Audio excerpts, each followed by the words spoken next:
Welcome to Shoot the Breeze, a series on a podcast that celebrates the messiness of life, relationships, and Christianity, featuring my wife Lacey and myself, Nathan. It's creatively titled because it will be just us shooting the breeze, sometimes with guests, while occasionally saying something important. We hope you enjoy. You have 2 waters? Yeah, I get thirsty. I just want to make sure I have enough recording? waters. Yeah. I feel like some people get a bigger cup, but you just get 2 like hipster glasses. Call it a day. No, here's the thing. Usually when we're doing this, I finish my coffee or beverage like halfway through, and I thought, ooh, if I get 2, that should keep me through the whole show.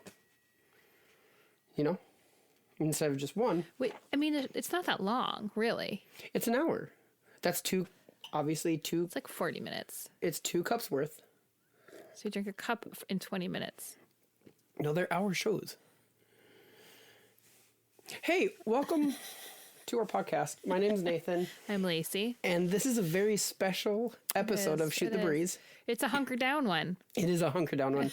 Apparently, Texas currently is going through an apocalypse. It is apocalyptic. It is. Below freezing temperatures. Wind chill factor is a problem today. This is our 3rd day of ice. Mm-hmm. And we're supposed to get another ice storm Today. And tomorrow. And here's the problem with that. Texas is what we'd like to call ill-prepared for such weather. Correct. Yes, and our house is, as you can see, ill-prepared as well. It doesn't. What would you say? It doesn't like to hold heat, or our house lacks the appropriate amount of insulation that houses, even in our area, are required to have. Yeah. I'll say it that way. Yeah, it's pretty bad. So we decided to do today's show in front of our space heater. Set that back a bit. Yeah. Which are the space heater we stole from our studio / office that we usually record in, but because our office is also like a garage.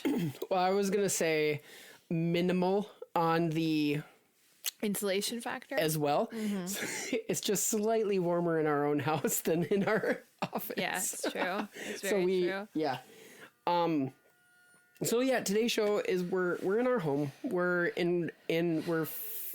recording in our library / den / living room / school room / laundry room. Oh yeah, it is, isn't it?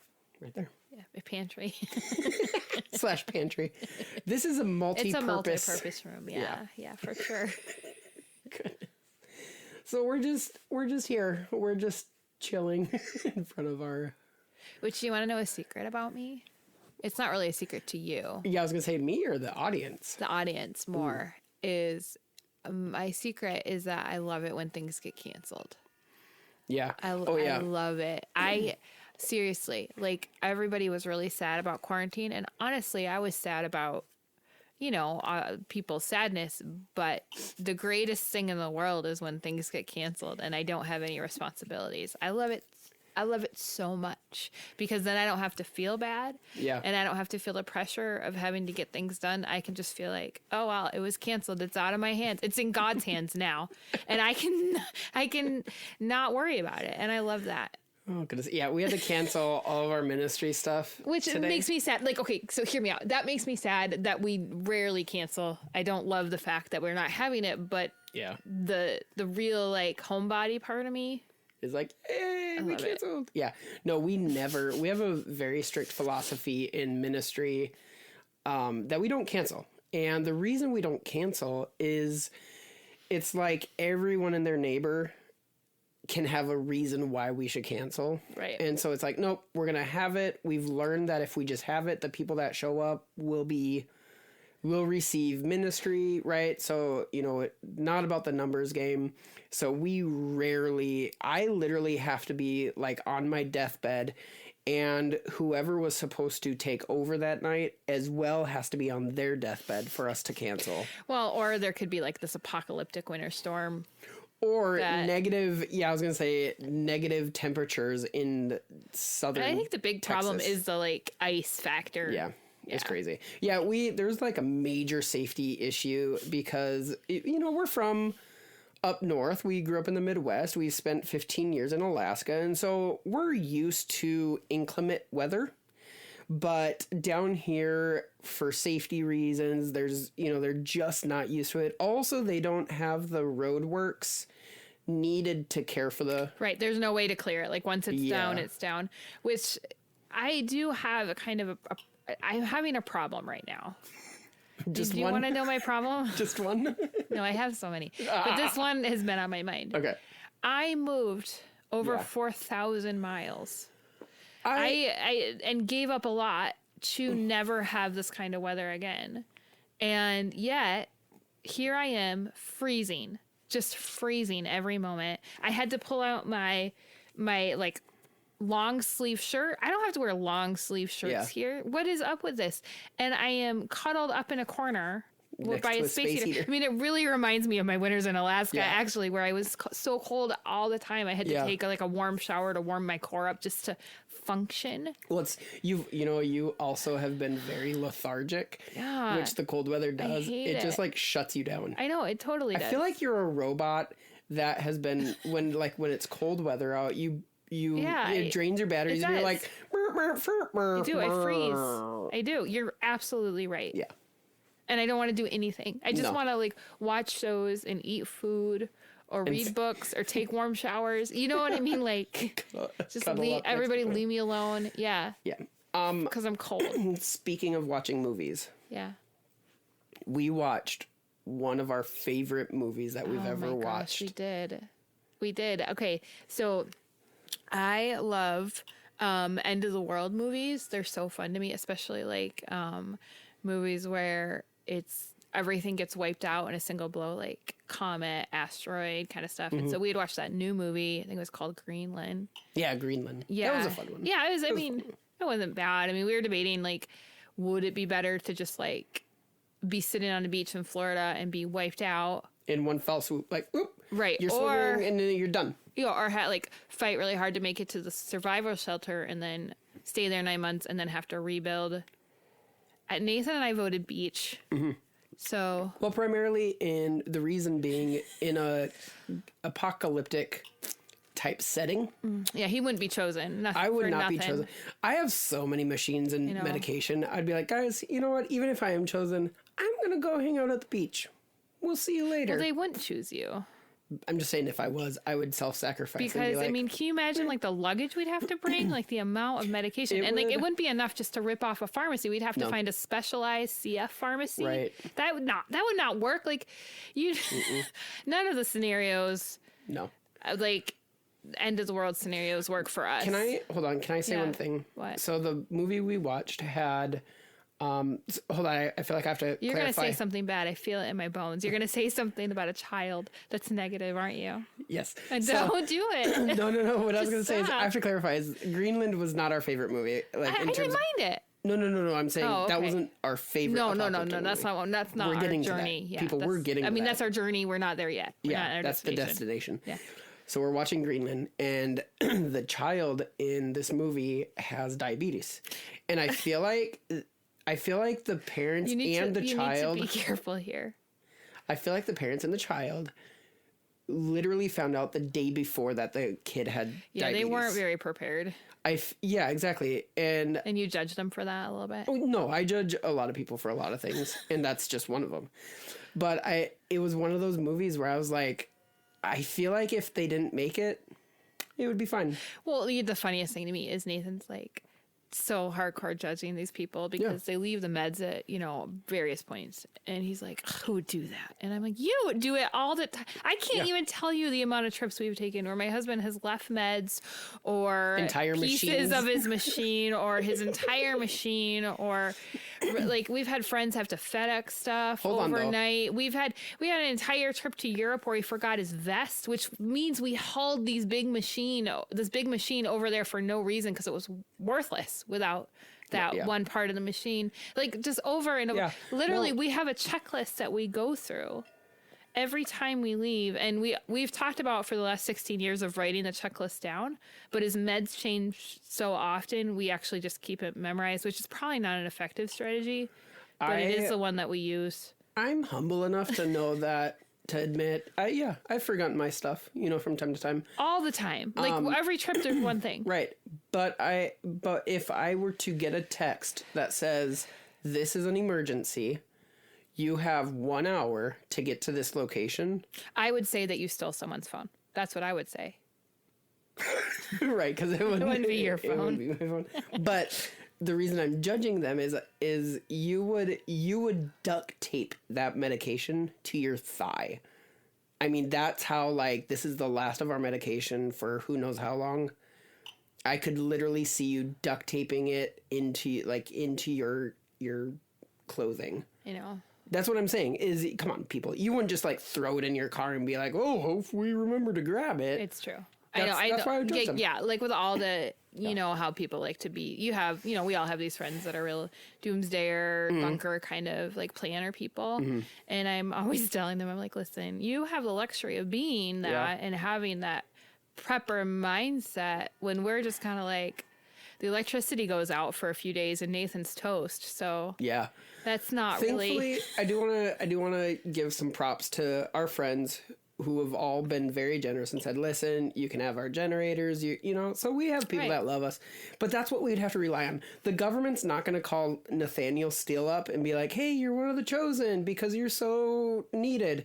They would. Yeah, I was thinking about that. I don't have any special skills. No, they would weigh the pros and cons. Let's say I was Einstein genius. They'd be like, we need this guy. And then another guy would be like, he has cystic fibrosis. And they're like, we could find another Einstein. That's fine. He's out. There's a lot of suppositions in that whole. Okay, hold on. I want a really parenthetical thought. Well, yeah. We're 12 minutes in and I finished my first cup. Wow, hun. So, just for the record. Pretty soon you're going to have 4 cups of water just lined up in front of you. And they'd all be very large. Basically a cup per. You could be one of those gym guys who has the whole gallon of water with you. I think that always looks so pretentious. I'm sorry if you're a gym guy that carries around a gallon of water, but. You know what? I'm not sorry. Please don't do that. You know what? Fill up an 8-ounce cup, okay? Come on. Don't do that. Okay, so anyway, we're watching Greenland, and we're like, you know what this reminds me of? Is one of my favorite movies. I really like this movie, too. And it is Armageddon. Right. Yeah. Who doesn't love Armageddon? Now, if you don't love Armageddon, you know what? Don't comment. You're either under the age of 30. Or we just don't care. Just don't comment. Or even maybe, I don't know. When did that come out? 95? Wow. 95. Yep. But still, class. I mean, it has all the guys that make the movie. It has the Jerry Bruckheimer, which is a fantastic action movie maker. Also, what's one of the best directors for action? Michael Bay Michael Bay. That's who it is. It is Michael Bay's perfect movie. And it's just all the feels, you know what I mean? All the daddy issue stuff, and both sides from the daughter and the kind of adopted son, if you will. I mean, I think it's one of Affleck's best. Let's move that mic. Sorry, you keep moving away. Okay, I'm moving. You're yelling. I'm sorry. Okay. I'm sorry. I'm excited. I love that movie. I know. But so we're let's watch Armageddon. So we did, and it was as good as it always always is. And basically the first time you watch it. Towards the end, I told Nathan, I'm like, I always cry at the end, which doesn't matter how many times I've seen it, I always cry. You have to. She's touching the screen and it goes, And Nathan reminds me. That's the part you cry at. Okay, well, what part? Because It's the Ben Affleck, Bruce Willis part. Yeah. That the daddy son. The daddy issues. Yeah. You know. So apparently, why don't you take it away? So the first time I watched this movie ever, I was sitting in homeroom class in 9th grade. And I'm watching it because I'm like, oh, cool. It was like a free day. We had, I don't know, it was one of those days where we didn't have a lot going on. Must have been like a test day or something like that. Well, so we're like watching like Armageddon, and I'm learning about space, you know? Yeah. No, I'm like, yeah, this is a great movie, you know, apocalyptic, whatever, you know. Right. So I'm watching it, you know, all the explosions and, you know, everything. Right. I'm like so man good. stuff. Yeah. Well, then it gets to the part where, you know, at the end where Bruce Willis sacrifices himself. Oh, spoiler alert. What? Oh, hey guys, if you haven't seen it, it's been 25 years. No. I mean, that's on you, right? Yeah, spoiler alert. If you're getting around to it. Bruce Willis dies and saves the world. So there you go. Anyway, so, you know, he sacrifices himself. He pushes Ben Affleck's character back into the ship, and Ben Affleck's character goes, "No, I love you," you know, and just like screaming. And I remember being in homeroom, and I start tearing up. And which wait, which that's the way Nathan's always told me the stories. He started tearing up. Yeah. So we're watching it this time, and the truth comes out that he didn't just tear up, like he was like sobbing. Guys, I was crying so hard. Like loudly. It was one of those, here's the Which thing. I always thought like a manly tear like streaking down your face. I'm like, why are you so embarrassed about that? That's kind of sweet. But the sobbing part, that's new, and I love that. No, I was crying so hard. So and here's the thing is that it was one of those cries where you try to keep it in because you have all of your other classmates surrounding you watching this movie. 9th grade, you said? 9th grade. And it was one of those where it's like pouring down my cheeks, and to try to like keep it all in, I'm making these like high pitch like the hiccuping sound. Like it's like heaving, you know, because I had some daddy issues, and so it just like it touched my heart. So I remember having to obviously sit through the rest of that, and then walk to my next class with these like, you know, the tear stains like on your cheeks. And so like I run to the bathroom, splash water on my face, like guys, Armageddon makes me cry so hard. Like, yeah. Now you've kind of come out of it a little bit. Like I don't notice you. No, I don't. As I don't much heaving anymore. like. No, you don't sob anymore. No, you've got some healing. Thank you so much for listening to our podcast. This is one of the many resources we make available for free at our website, cultivaterelationships.com. Our resources have helped people grow in their relationship with God and others. We've seen people set free from uncontrollable anger and paralyzing fear. We've witnessed estranged family members be reunited after working through our freedom booklet. We've helped people build healthy relationship and coping habits through our coaching videos. And all of these resources are made available for free because of the generous support of people like you. If you would like to become a partner, please visit cultivaterelationships.com/support. Now, I hope you enjoy the rest of this episode.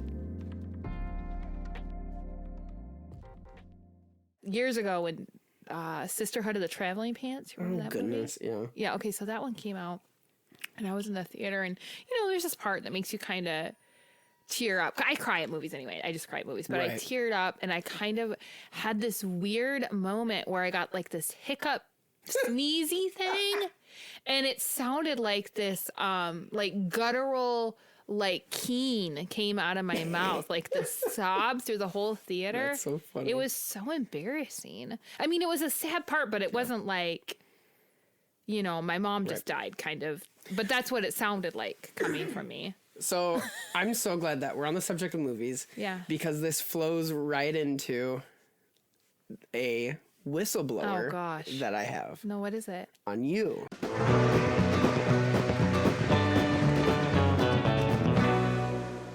I'm always so scared when you have them for me. Are you this scared when I have them for you? I have so many. No, I literally could care less about what people know about me. Okay. There's probably like only two things that I would be like, oh no. Oh, now I need to know what they are.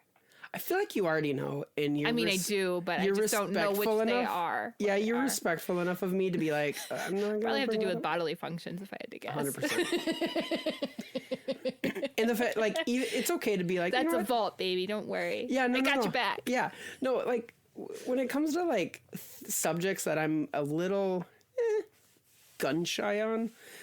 Bodily functions is one of them. And I could say bodily functions. Like that, okay, I'm fine. I think it's specifics. When we get to specifics, I'm like, oh, they know now. You know, so I don't, that bodily function. So here's the whistleblower, ready? Because we're on the subject of movies, we're on the subject of things that we both enjoy and like. And this is one that I'm so excited about because I feel like your friends probably know this about you, but those in the general public that don't know you, the Gen Pop, is your love of young adult fantasy novels. Oh, yeah. You love young adult fantasy novels. Especially if they're like dystopian, kind of like futuristic. I'm just going to throw a few out here that, you know, just over the decades you've read. Yes. And I mean read. I mean the entire series back to back. If she doesn't have the book, she goes out and buys it to get, first of all, Twilight. Oh, gosh. You don't even know how much I love reading Twilight. I read all 4 books, and they're big books. I read them in less than a week. Like, I didn't sleep. I remember there's a friend of mine. We were reading them at the same time, and we were not young. We were old. Like late 20s, I want to say. You were definitely late 20s, early 30s. And we like waited in the parking lot. I remember waiting in the parking lot of Walmart at like midnight for the last one. I was so excited. I like read it all night. What's funny? Oh gosh, it was really fun. So what's funny about I'm not a huge reader, particularly fiction.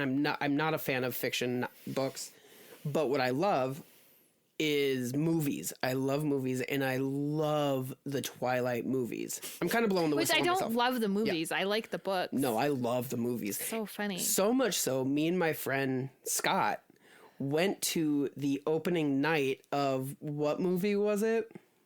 You mean the Twilight movies? Yeah, it was like Twilight. The Breaking Dawn. Breaking Dawn. Yeah, which is really funny because I read the books, I knew the content of that one, and that really cracked me up. If you know the movies, that'll crack you up too. We're not going to tell you what it is. You have to either read the books or watch the movies. So me and my friend, 2 grown men who work at a church, so funny. go to the I feel theater. Like this is a whistleblower on you. No, it is, but I'm blowing it, so it's like, you know what? That's so funny. So here's the thing: is we go to this movie and we get there, and we're so excited we forgot to get snacks, and so we're sitting down, and we happen to come upon a couple people who were at the church, some ladies. We were running the college ministry, me and you, and so I'm not with him.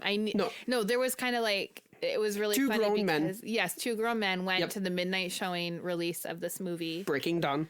Yep. And we forgot to get snacks because we were so excited. So we sit down, the opening credits start going, and we're like, hey, we lean over to these 2 girls who are in our college ministry, and I said, hey, we'll pay for you to go get snacks for us. So they go. It's just taking advantage of their kindness. Yeah, no, they were super sweet. And so they go get us snacks. They missed the opening scene. So bad. Of the movie. But we got snacks, and we got to see the entire movie together. No, so you know what I think is funny is when those books came out, I had a few friends that were into them too that had like young kids, and one of the ladies, she had like, you know, under 5 age kids, and she'd sit out on her porch and read. And to keep the kids distracted, she'd like throw Skittles out in the yard, so they'd have to go. That's hilarious. Find them and. Oh man. Okay, so some other books. Continuing on the theme of blowing the whistle on my wife. Okay. Some other books that she has read, series that she's read, are the Maze Runner. Series, the Hunger Games, all the Hunger classics. Games. Ooh, Hunger Games is a good one. Divergent. Yeah. So, anyways. I love all of those. I've read more than you could name, Nathaniel. I know. More than you can. I read really, really fast.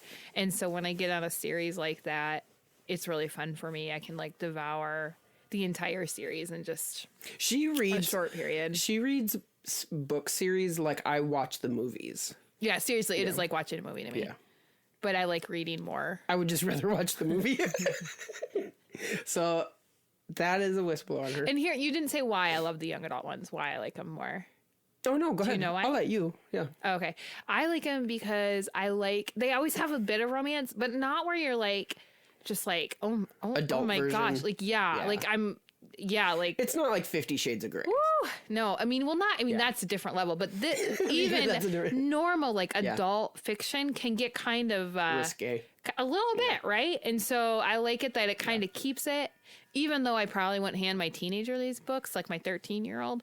I do like it because it cuts it off, I feel. But there's like a little bit of romance, not crazy. I like it that it is, I don't know, it's kind of like just bubble gum. It's nothing really like, I mean, I love the classics, but sometimes you just want some bubble gum, right? You don't want a steak dinner when you read. And I was going to say the Hunger Games one, you and I had some good conversations come out of that one just for you and me. I enjoyed that book. I told my daughter that she could read that when she got around, I mean, I want her to be a little bit older, maybe between 13 and 14, but just to discuss some of the concepts in it because I like the way they're presented.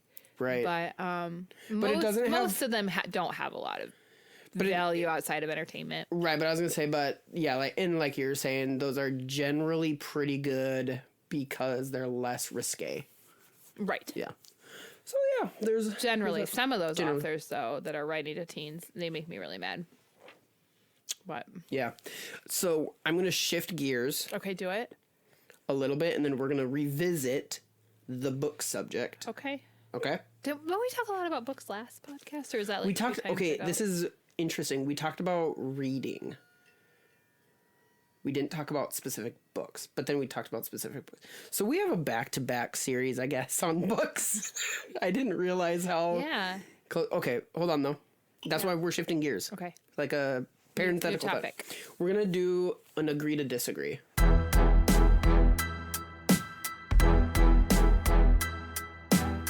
It is a conversation that used to come up a lot, doesn't come up, too often anymore. I think we've just kind of settled into our roles with it. Okay. And so the agree to disagree is, I am uncomfortable being late to places. Lacey is more comfortable being late to places. That's not true. Entirely true. Can you name me one time you're like, I don't want to be late? I am more comfortable being late to things like church or friends' houses. Not friends' houses. I like being to friends' houses on time, but usually depending on how close they are. If you're a closer friend to me, I'm probably going to be later to your house. I'm just going to be real to you. So if you're like a good friend, you know that I'm going to be like, they'll forgive me. But if you're not so close, I'll be on time.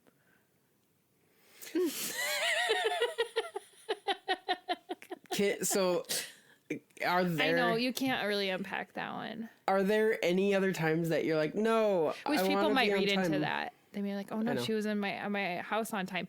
Honestly, these are just my own problems that I'm trying to work through. Seriously. So church. So if you're like late for church, it does make me sad because I don't like missing part of the service. But sometimes I just don't plan right, and I don't think it's a huge deal walking a little late. We've been married. Nathan feels like it's a really big deal. Like God's going to bar your entry from heaven and be like, I'm sorry you were late to church. No. I don't over spiritualize it. Lacey, here's the thing. We've been married for 15 years. 16 years. And I feel like when she says, I don't mind being late to church sometimes. Hey, in 16 years. I feel like these are fighting words now. No. This is just an agree to disagree because obviously we disagree and we've agreed with that. So some things that I've learned to do, like for example, this very afternoon, there was a YouTube video that my brother sent me. We were waiting for Lacey. Gosh. This is the problem, though. This is part of the problem, is you go and get in the car and don't tell me. No, I did. I specifically said, I'm going to the car. Slowly, Ariana came out, Lydia came out, and we were sitting in the car waiting for you. But this afternoon was a bad example because I didn't know you wanted me to come. I thought you guys were going on your own. This wasn't the church. This was something different. But they didn't tell me that I was coming. And so I'm in here like cleaning and getting stuff around. And then Ari comes in and was like, why are you coming out? And I'm like, oh.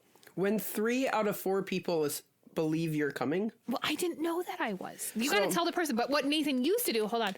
What you used to do is you would get so frustrated at me, but because you're passive aggressive, you would literally just quietly go and get in the car. And you wouldn't tell me you're ready to go. Be aggressive, passive aggressive. No. And I would get so mad because I'm thinking that we're all good, everybody's good, and you're just sitting in the car steaming. So what I've learned, and this is something, this harkens back to a podcast we did on my BFF, Mark Driscoll. Okay. That is so far from the truth about him being my BFF. You need to go listen to the podcast. Anyways, that episode.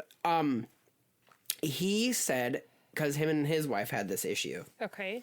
That Grace, Mark and Grace. Yes. That she's always late, and he learned that if he just had a book with him or something to do, he would be less angry at his wife. And I was like, wow, that is wisdom. And I took that upon myself. And so I bring a book. I constantly have YouTube videos that I'm always watching, podcasts that I listen to, and I just kind of sit in the car and chill. And we get to church when we get to church. So this reminds me of, because you're just talking about how you're having to wait on me a lot. Yeah. And I remember specifically, there's areas I wait on you. So tons. Anything that you're about to say are not in the show notes for this time. So yes, he does wait on me for being late and such. Oh goodness, I know exactly where this is going. When I just want to give you the story as an example of my life. When Lydia was about, I want to say 5 years old, she was playing with blocks. And you know how kids do. She made like a little block house. And she made like the living room. Okay, I know where this and the dining room and the bedrooms. And she made a little bathroom. And she set up all the people in the family in different rooms. And mom and her sister were in the kitchen. And Lydia was, at the table. And then the little character that was dad was in this little small room. And so she's telling me about all the things the characters are doing, and she's moving around the other 3 characters, but the dad character is just staying in this small room for the entire time she's playing with these blocks. Yeah. And she's like updating me on everything the characters are doing, but the dad is stationary. And I said, well, what's the daddy doing? And she goes, oh, he's in the potty. And because that is her experience with life, is that her dad is just in the potty for hours on end. What is it? What have you coined? Like, part of it is like, I'm a potty widow. Yeah, a potty widow. Yes. We should just put a picture of me on the bathroom door. Exactly. Because you're in there so much and for so long. And I know that a big part of that is because of your, intestinal issues. Another big part of it is because you're a guy and it's like your alone time. And I get that because when I take your phone, you're definitely quicker. Yeah. When you have nothing to do, you generally just prioritize leaving a little bit more. But when you're like, you have your YouTube. I mean, it's just like a vacation, for you. So, anyways, when it comes to... So you don't mind leaving me to wait? Not when we're going to... Okay, here's the other thing, though. Hold on. So, part of our ministry is in the church. Oh, you're bringing ministry up right now? Listen, you brought my genetic terminal disease up. Aww. So... Yes, I'm bringing God into this. If you can't see, if you're listening to this and not watching the video, she is playing a mini violin for me. I love mini violins. They're my favorite instrument. One time we Keep playing. We found this GIF that was somebody building a miniature violin and then playing it. So awesome. We lost track of it at some point. It was...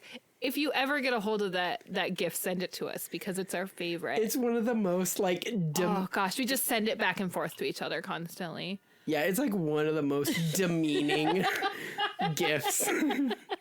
Okay, So we awesome. gotta get back on track. I brought us way off track. So, anyways, agree to disagree. Agree to disagree. Dealing with being late, showing up. So oh my word, we have to tell this story about a friend that we knew who, if he didn't show up an hour early, he felt like he was late.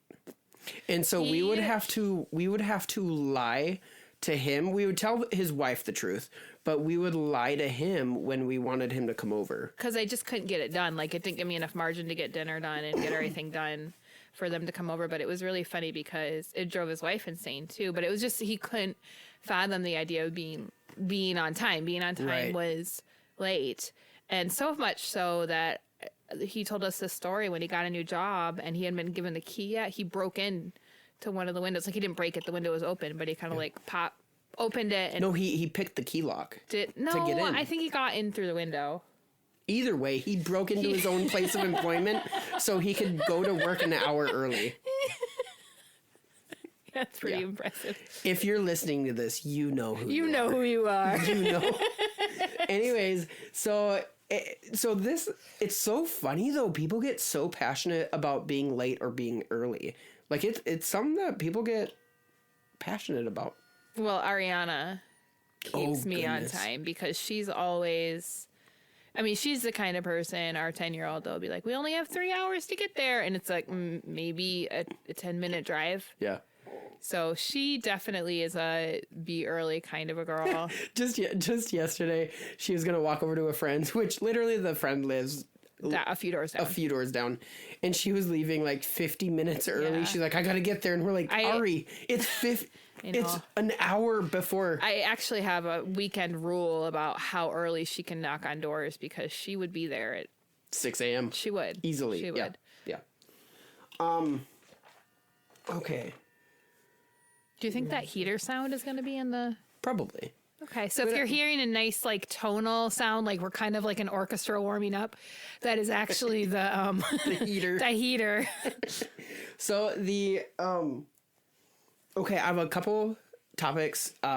First is 3 books. We're playing Deserted Desert Island again. Deserted Desert Island.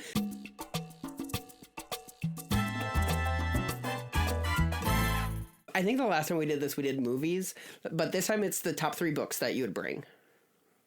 Okay. I had this on the schedule to do back when we did the reading one, which is what made me think of, ooh, this is like a part 2 to reading. Is the Bible like already on the island, or is that one of our books? Nope, it has to be one of your books. Well, obviously, I'd bring the Bible. Would you? Yeah. Yes, I'd bring the Bible. No, I don't have it all memorized. Yeah. Oh, okay, so ready? You top 3 and why? The Bible. Okay, which translation? I'd probably do ESV. Okay. I mean, I love me a good, paraphrase, but not if it's like my only version. Okay. I want my study version for that. Okay. Yeah. And then I'd probably bring East of Eden. It's one of my favorite books. okay. Yeah, I love that book. And okay, give me a second to think of my last one. You give me Okay. a few. So mine would be a Bible. And I would choose, I think the one I would choose is the Passion Translation. You got it for me for Christmas this year? There's only the New Testament. Really, you wouldn't bring the whole Bible? You would only bring half the Bible? I don't know. I feel like if I was... Come on, get it together, man. No, I'm planning Are on... you counting on my full version? You're counting on my full version, aren't you? No, you are. I'm planning on being stranded in a desert island in like 2 years when it's all... Desert island. A deserted desert island. A deserted desert island. I'm planning on being stranded in like 2 years when it's complete. But I've really gotten into the Passion Translation. You know, it's so funny when anybody thinks about being stranded on an island. They always think it's going to be like warm and tropical. Not What like if it's like an island in Canada? Like that movie. You remember that movie when we were younger called Far From Home, The Adventures of Yellow Dog? Where he gets stranded on the Canadian island and he's like freezing and the dog keeps him alive. And I never saw that. how have you never seen that? That's like the Nathaniel Steele, like... It reminds me of a movie called The Edge. That one. This is for kids, though. Oh, The Edge is not for kids. No, I would not think The Edge is for kids. The Edge is a fantastic movie. Not for kids. But Yellow Dog is indeed for kids. Okay. It's a good one. But it's cold. You're cold the entire time. Yeah. Which I'm cold right now, so I think that's why I'm thinking of it. Speaking of cold movies, I just watched a movie about a guy who him and like 12 other guys were spies from, I believe it was like Norway into Germany or northern Switzerland during World War II. And so the entire movie is everyone else gets Oh, is this killed. one you were telling me about? Yeah, it's like the 12th really Man, cool? I think it's Okay. called. The entire movie, I'm shivering. I live in Texas. I was watching it this summer. I'm shivering because it's so, like, everything about the movie is so cold. It's a fantastic movie, true story. Highly recommend The 12th Man. Watch it. Anyways, Desert Island. You would bring ESV. You would bring East of Eden. What Yes. else? Okay, so I'm debating between two right now. Okay, what two? Like one of my collections of like poetry, or this book on writing called Bird by Bird by Anne Lamott. And the reason I would bring it is because I've been trying to finish reading this thing for like 5-6 years. Doesn't it teach you how to write? It does. So you would plan on writing on the desert island? I would, because you're only letting me would read write- 3 books. You would write your own books to read? But, and the other reason I bring this book is because I keep trying to read it, and it's written amazingly. This is not a commentary on the book. I just never finish it because... What are you looking at? Come back to me. No, I know. Sorry. Hold it. No, it goes into the next thought. I never finish it because I think the reason why is because if I read it all, I feel like I'm going to have to like actually write what I want to write. And I get too nervous to actually write, which I feel like I want to, but I haven't yet. And so there'd be like an accountability factor. Right. Like I read it, now I have to write. Right. Like, because I literally, did you know, fun fact, I've packed that book on like the last I didn't know that. 6 trips we've taken. You know what's funny? Now that you mention that, I do randomly see it laying around wherever Yeah. we're staying. Yeah, and I have about 2 copies of it. 2 or 3 copies of it. Okay. I keep trying to force myself, but it's Hey, so what? as someone who's written a book, I love saying that. I've had no less than 3 people ask me, how did you write your book? And to be fair to everyone, I did it in a season of our life that it just worked, right? And it was over 8 years of writing. So it's not like something you just sit down and, for me, I sat down and did. But my advice is you do have to just start writing, right? Like you just have to start somewhere doing like something. that statement is judgmental. No, it's no, that's what I mean is it's Just not teasing you. It's not at all, and I'm very well aware of the first 4 seasons when I came up with the content, and then obviously the last 4 years. I do spend a lot of time in hospitals. I do spend a lot of time doing therapies every day, right? Which is writing time. It's time that, because of my disease, I have allocated to free time. I say that loosely. And so I recognize that. And I recognize that it was a very specific. I worked at a school which gave me opportunity and time to write, develop content. But I think that's what I mean is you have to just start. Right. And I don't think it's a time issue for me. I think it's a intimidation issue. Well, okay, so you bring up a fantastic point because I feel like what you are saying is the bottom line of what the people who have asked me have basically come down to is like, Right. well, you just got to start writing. They're like, usually it comes down to, but I have all these stories or I have Right. all this content, but I don't know how to get it out. And it's exactly to your point of Well, what you you're know saying. me, I'm always telling you I have like 5 different ideas for a book, and Right. then I never Right. move forward on it. Like I had a blog for a while, and I really liked my entries in that. They were good. I felt they were good, but I think the blog, here's the thing. When you look at, I have a blog, can come off as like a one-off, this is boop, that's it. Whereas it's like, if you're saying, I want to write a book, you're like, oh, now I have chapters, I have paragraphs. Right. Hey, Lou. Hey, Lay down, Lou. sweetie. Lay down. You know, and I think it seems more intimidating. Whereas if you look at it as, hey, each one of those blogs is a section within a chapter within a book. You know what I mean? So maybe people should start blogging more. Oh, I think it's a good idea. But you made me get rid of my blog. You got rid of, like, you, don't put this on me. Like, No. Do you remember we were woman, talking get about... back in the kitchen. I Yeah, don't no, want I'm you teasing. writing. I'm teasing. Do you remember we were talking last podcast, I think it was, about getting rid of websites? Yeah. Yeah, I just wasn't updated anymore. So. Exactly, yeah. Yeah.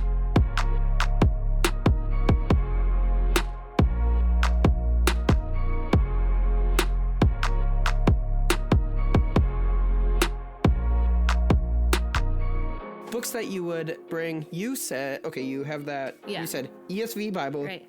East of Eden, Right.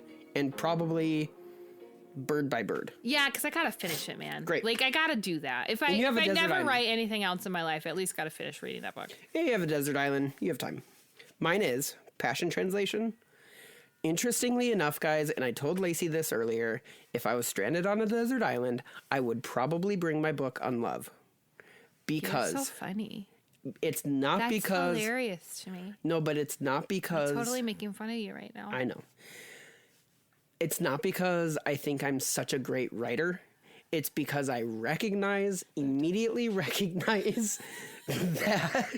Put your leg down, Lou. That's inappropriate. Excuse our dog right now. If you're watching the video... Yeah, just ignore her. Just She's very comfortable. put a piece of tape right there. Is because I readily know that the things that I talk about in that book are deep. There's stories, personal stories of our family. I think Don't it's you have just them in a your good... head? No, not anymore. I got it out on paper. Are you kidding me? Flushed, done. I feel like you're using this time, the desert island, as a time to promote your book. I mean, if you're going on a desert island, I would recommend Unlove as one of the books. Third book. Ready? The third book Go ahead. is, I was going to say, I'm going to pull a Dwight from The Office. Yeah. And I'm going to pack Shakespeare's The Tragedies, because it's such a thick book. I would hollow out that book, and I would put in matches, a knife, a can of Vienna sausages, and some toilet paper. Why do you think that we only have books?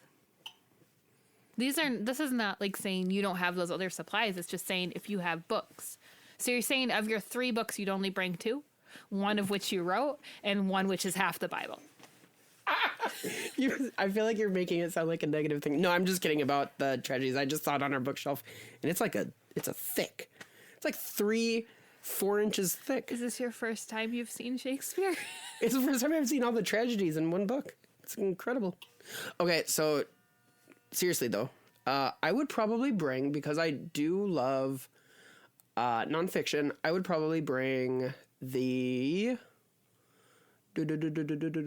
I'm really thinking of The Life and Times of the Messiah by Edersheim. It's a fantastic book. Really in depth. I like it. Guys, I'm serious. I'm a complete nerd when it comes to books in terms of I love nonfiction. I still can't believe you'd only bring the New Testament. I really love the Passion Translation. You're totally planning on borrowing my ESV. Well, yeah, obviously if we're going to get stranded on the desert island, we're going to be together. Well, if you're going to hollow out one of your books, then I get 4 books and you get 2 books. I'm not hollowing out a book. I'm just kidding. Which leads me into the next... Ready? The next topic? Okay, do it. I feel like you are going to hate this topic because it's a why do I care? Why should I care?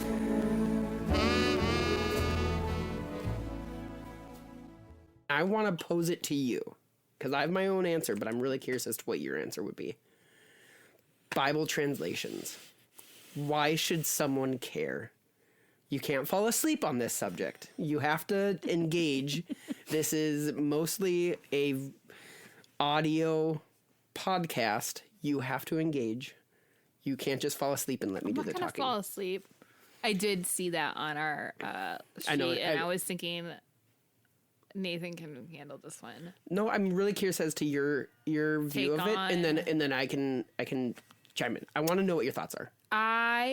Okay, so my personal choice for translations, it really depends on am I reading the Bible to study? Am I reading it to teach?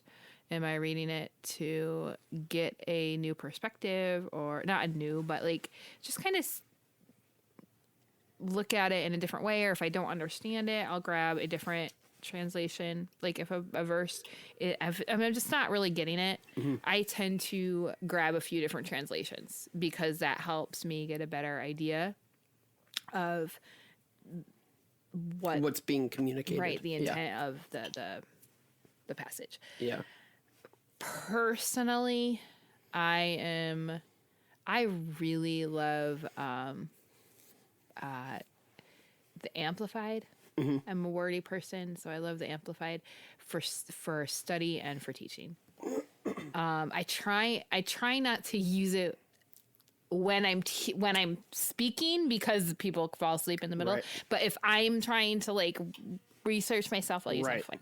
If I'm teaching, I'll probably grab the ESV because I feel like that's the most. It's really well accepted. It's very respected. It's a good all around translation.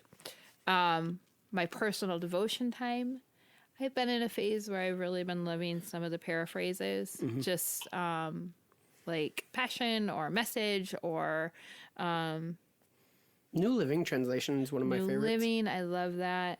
I'm not a big NIV girl. I think NIV is a great translation for people I've heard getting into the word. I think it's a good. I mean, it's a good translation. It's not a bad translation. It's just I feel like one of the more political translations through the past few years. So I kind of have a problem with that. And I feel like there's better options for study. Yeah. Not that I'm making a case right now for against it. Yeah. But personally, I don't know. I kind of love some of the tools we have nowadays with the like Gateway. Is it Gateway Bible? So you have like online tools. You have Gateway Bible or Bible Gateway. I forget which one. You have the Blue Letter Bible. You have Logos Bible. I don't think it's Gateway Bible. Remember Gateway. when you accidentally pulled that up and it was a really bad site? So fun story. I was teaching our pastoral staff how to add Bible verses into their PowerPoints. Yeah, for a I sermon. remember this. And I went to, this is where show prep would have come in handy. I log on to, it was either Bible Gateway or Gateway Bible. So It was like an opposite one. Yeah. And one of them is a porn site, and one of them I wasn't going to spell it out. is a Bible study site. Folks, I am so sorry. One of those is fantastic. The other one Such a bad story, huh? is horrible. Yeah. Well, it was so funny because all the pastors were like, oh, and I'm like, oh, and so obviously it's the other one. So anyways, you know what's funny is I was going to say, slightly traumatized. Here I am trying to tell people, hey, use online tools. And then it's like, wait a minute. so sorry. Yeah. You know what I would recommend? You just type in a verse and then it'll bring do up. that. Yeah. But basically what I'm saying is I like it because you can switch back and forth translations really quick for a verse. Right. And that's really nice. I love having physical Bibles. Actually, I'm more prone to have that. I'm a physical Bible person too. But as far as for study, that's just really handy. And we, back when we were working at the Bible school there, we had a teacher there that was really accomplished. He had all these He's a degrees linguist. and linguistics and translations, just knew so much about he taught the Hebrew Greek class.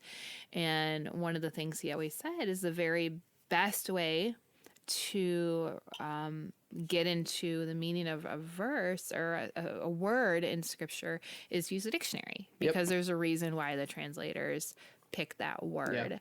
And I always thought that was really good advice. And he was not an advocate for looking up the Greek word because, you know, his big thing was dealing with context and culture. Right. He goes, there's a reason translators nowadays use specific words.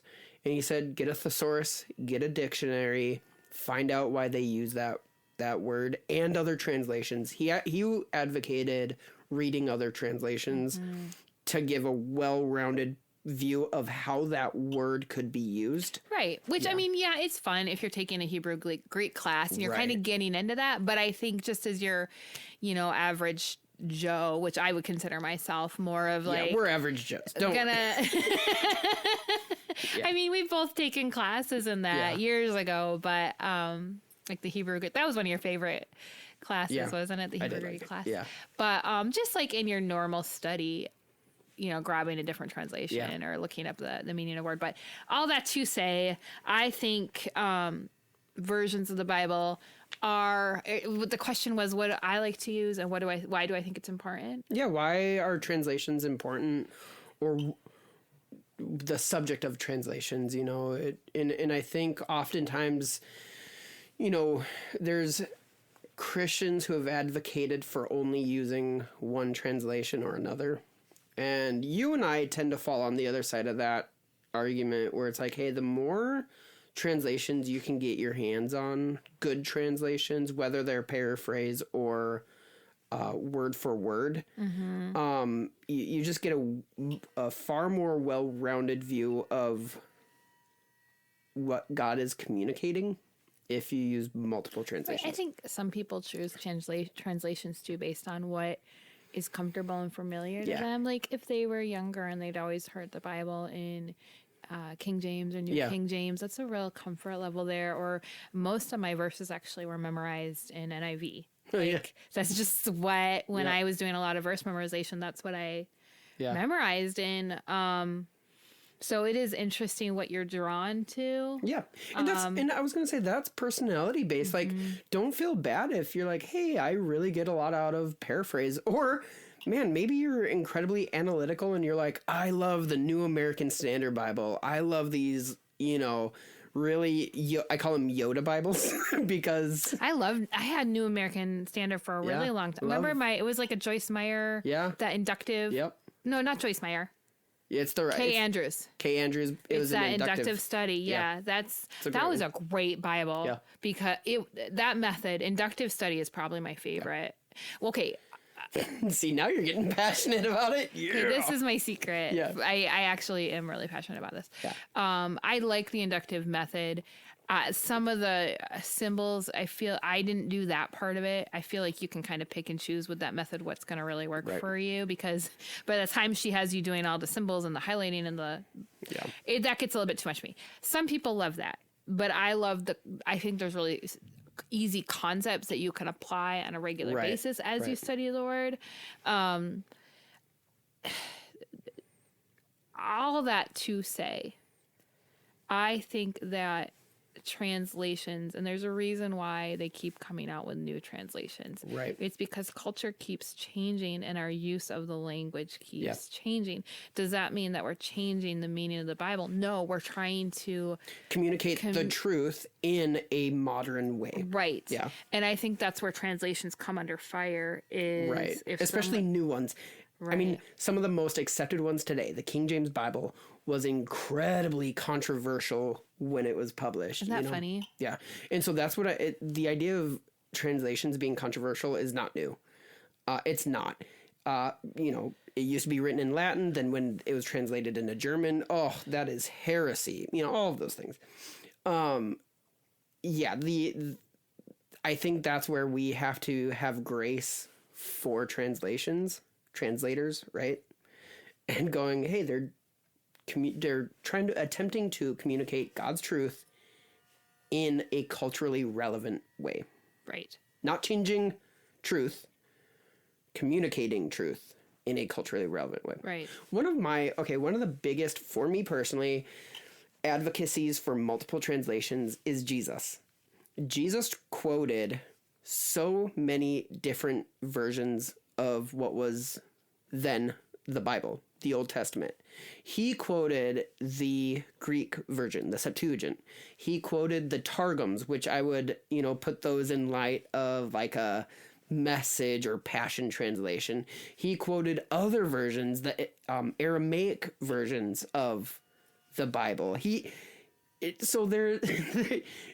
If he was able to quote multiple versions, translations of the Old Testament, and it's fascinating, if he's able to even half quote verses, like he would put two completely unrelated verses together and quote them together. I think we tend to look at it as like, they're very strict and specific on how we read the Bible. Honestly, if your heart is to understand the heart of God and you open up any translation of the Bible, trusting that the Holy Spirit will speak to you, he'll speak to you. Mm-hmm. You will get truth because your heart is humble. Your heart is for understanding the Heavenly Father. And I think even how you study the Bible, I know in my own life, I have gone through no less than a dozen study methods as I've studied. So all that to say, it's very important and also not important. Is that right? Probably not, no. Is that not what I'm trying to communicate? Probably offended some people there, yeah. I think it's important, but you don't have to overthink if you have the wrong quote-unquote translation or not. Here's what I'm saying. It's so important, you don't have to overthink it. How's that? Sure. That's all I got. Sure. I hope we communicated well on this. Guys, it is life or death, so don't worry about it, okay? What's our time? Where are we at? We're right at an hour. Wow, look at us. Babe. We always talk for so long. I'm sorry, you guys. You know what's the funniest thing is generally we're talking before this and we're talking after. We just like to talk to each other. You guys literally get a snippet of our actual conversations. Hey, if you would like to know, if you have conversations that you would like us to talk about, let us know if you have conversations that you want our opinions on. How's that? We should ask for some Why Should I Cares. Hey, yeah. Guys, get us some Why Should I Cares. What is it that you guys care about? Or don't care about. I wonder why other people do. Good call. I like that. All right. Yeah. Hey, thanks, guys. Bye.